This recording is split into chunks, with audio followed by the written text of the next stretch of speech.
আসসালামু আলাইকুম।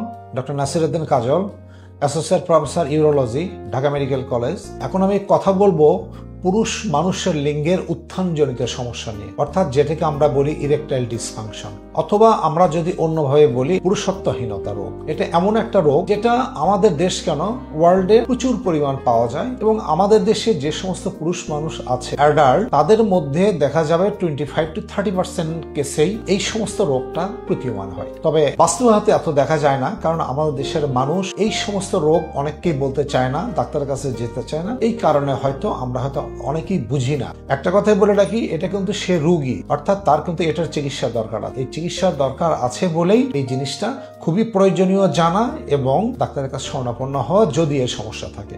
এই পুরুষত্বহীনতার রোগটা কি? এটা হচ্ছে যে পুরুষ মানুষের লিঙ্গের যদি উত্থান ঠিক মতো না হয়, অর্থাৎ যখন সে তার পার্টনারের সাথে সে শারীরিক সম্পর্কে যাবে, তখন যদি এটা তার ঠিক মতো শক্ত না হয়, অথবা শক্ত হলেও কিন্তু বেশি সময় ধরে রাখতে পারে না। আবার অনেকেই দেখা যাবে যে শক্ত হয়, একটু টাইম থাকে, তারপর আবার এটা নিস্তেজ হয়ে যায়। এটাকে বলা হয় পুরুষত্বহীনতা, অর্থাৎ যেটা ইংলিশে বলি আমরা ইরেকটাইল ডিসফাংশন। তো এইটা কেন হয়, এই কারণটা জানতে গেলে আমাদের অনেক কিছু মাথায় রাখতে হবে। যেমন স্বাভাবিক কেউ যদি প্রচন্ড টেনশনে থাকে, প্রচন্ড কেউ যদি ডিপ্রেশনে থাকে, খুবই যদি অ্যাংজাইটিতে থাকে, তাহলে তাদের হতে পারে। কারো যদি পুরুষাঙ্গতে রক্ত চলাচলের সমস্যা থাকে, যেমন অ্যাথেরোস্ক্লেরোসিস নামে একটা রোগ আছে, এই রোগের কারণে হয়। কারো যদি ডায়াবেটিস থাকে আনকন্ট্রোল দীর্ঘদিন যাবত, কারো যদি হাইপারটেনশন থাকে, অর্থাৎ প্রেশার রোগ আছে, তার ঠিকমতো ঔষধ খান না, যে সমস্ত লোকজন স্মোকিং করেন, যারা হার্ড ড্রিঙ্কস করেন, যেমন যারা অ্যালকোহল খান বা অন্যান্য হার্ড ড্রিঙ্কস করেন, এই সমস্ত হইলে তাদের এগুলো হওয়ার সম্ভাবনা থাকে। এছাড়াও কিছু ঔষধজনিত কারণে, অনেক ঔষধ আছে বাজারে, হয়তো আপনি অন্য রোগের কারণে খেলেন, তাহলে এই সমস্যাটা হতে পারে। আরও কিছু নিউরোলজিক্যাল সমস্যা আছে। নিউরোলজিক্যাল সমস্যা মানে ধরেন যে কারো হয়তো তার পিছনে যে মেরুদণ্ড হাড্ডিতে সমস্যা আছে, অথবা তার কোনো স্পাইনে কোনো অপারেশন হয়েছে বা স্পাইন ইনজুরি হয়েছে। এই সমস্ত রোগের কারণে সাধারণত তার এই প্রবলেমগুলো হয়ে থাকে। এই সমস্যা যদি হয়, তাহলে রোগীরা আমাদের কাছে আসলে আমরা তার সঙ্গে ডিটেলস আগে তার রোগ সম্পর্কে জিজ্ঞেস করি, অর্থাৎ তার কেমন এই সমস্যাটা কতদিন যাবত, কি কারণে হচ্ছে, আমরা তার কারণটা বের করার চেষ্টা করি। তারপর তাকে আমরা শারীরিক পরীক্ষা নিরীক্ষা করি। শারীরিক পরীক্ষা করে যদি দেখা যায় যে হ্যাঁ কোনো শারীরিক সমস্যা ধরা পড়লো, তাহলে সেটা কনফার্ম করার জন্য আমরা কিছু শারীরিক ইনভেস্টিগেশনস করি। আর যদি শারীরিক সমস্যা ধরা নাও যায়, তবু আমরা কিছু পরীক্ষা নিরীক্ষা তার করি, তার রোগটা নিশ্চিত করার জন্য। একটা কথা মনে রাখতে হবে যে দুনিয়াতে কোনো কিছুই রোগ হয় না কোনো কারণ ছাড়া। সো এখানে যেহেতু তার এই সমস্যাটা হয়েছে, তার কারণটা আমরা ফাইন্ড আউট করার চেষ্টা করি। এই কারণটা ফাইন্ড আউট করতে গেলে যে পরীক্ষাগুলো আমরা করি, প্রথমে তার রক্ত পরীক্ষা করি, রক্তের মধ্যে বিভিন্ন ধরনের পরীক্ষা আছে, তার লিপিড প্রোফাইল আমরা করি, ডায়াবেটিসের টেস্টগুলো করি, আর যে পরীক্ষাগুলো করা হার্টের কিছু পরীক্ষা করি, তার নিউরোলজিক্যাল কিছু পরীক্ষা করি। সবচেয়ে ইম্পর্টেন্ট পরীক্ষা যেটা, তার পুরুষাঙ্গতে একটা ডুপ্লেক্স আল্ট্রাসোনোগ্রাম নামে একটা পরীক্ষা আছে, এটা করি। সবকিছু করে আমরা তাকে দেখার চেষ্টা করি তার সমস্যাটা কোথায়, কি কারণে তার হচ্ছে।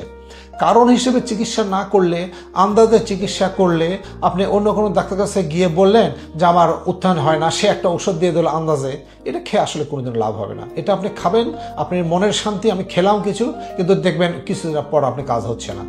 সো আপনার এটা কেন হচ্ছে, এই কেনটা আগে বের করতে হবে। কেনটা বের করে তার কেনর যদি চিকিৎসা করেন, তাহলে আপনার রোগটা পুরোপুরি নিশ্চিত হওয়া যাবে। সো এই সমস্ত পরীক্ষা করে যদি রোগ ধরা পড়ে, যে হ্যাঁ কমন যে কারণগুলো বললাম, এই সমস্ত রোগ যদি ধরা পড়ে, তাহলে আমরা রোগীকে চিকিৎসার কথা বলি।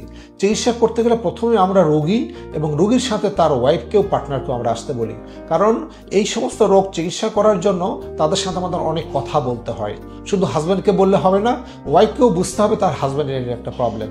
সো হাজব্যান্ড ওয়াইফকে আমরা আগে কাউন্সিলিং করি, তারপর আমরা তাকে কিছু চিকিৎসা দিই।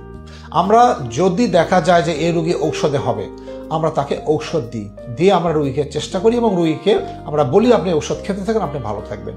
যদি রোগী ঔষধে ভালো থাকে, তাহলে আলহামদুলিল্লাহ আপনি ভালো থাকেন। যদি দেখা যায় যে রোগী হয়তো ঔষধে ভালো থাকলেন না, আবার অনেক রোগী ঔষধ খেয়ে হয়তো ঔষধ টলারেট করতে পারেন না বা সহ্য করতে পারেন না, তাহলে সেই সমস্ত রোগীকে আমরা পরবর্তীতে অপারেশনের জন্য বলি। সেটা কি?